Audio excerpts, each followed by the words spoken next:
থেকে ট্রেনে উঠে ছোট মেয়েটা 7 থেকে 8 উঠছে।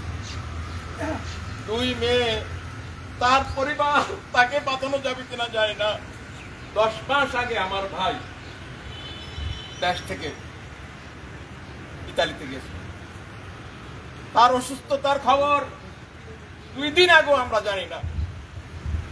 হঠাৎ গত শুক্র শনিবারে বা তার আগে 2-3 দিন আগে সে হঠাৎ অসুস্থতা বোধ করে জ্বর হয়, সে হাসপাতালে যায়, চিকিৎসা নিতে যায়, তাৎক্ষণিকভাবে আমরা জানতে পারি তার মৃত্যু হয়।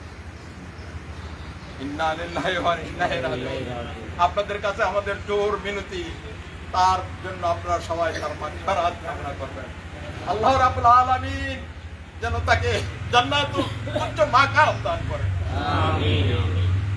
আমি আপনাদের কাছে জোর মিনতি করব, ছোট বড় মুরব্বী যারা আছেন, যেখানে আছেন, তারা উপস্থিত হয়েছেন আজকে, সবাই তাকে আল্লাহর ওয়াস্তে অন্তরের অন্তঃস্থল থেকে মাফ করে দিবেন। বলেন আপনারা মাফ করেছেন কিনা?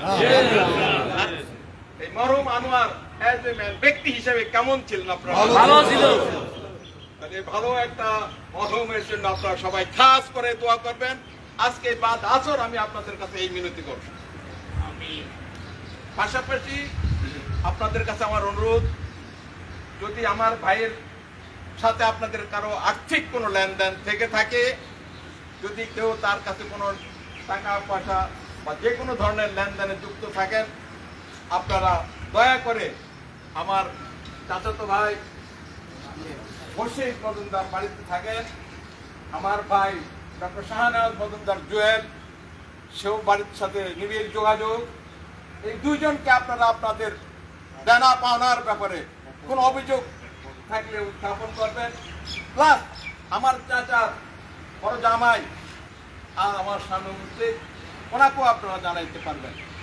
এবং আমরা আজকের এই অনুষ্ঠানে কথা দিচ্ছি, আপনাদের এরকম কোনো পাওনা জানা যদি থেকে থাকে, আমরা ইনশাআল্লাহ জীবদশা আপনাদের এই জানা পাওনা পরিশোধ করতে আজকে ওয়াদাবদ্ধ।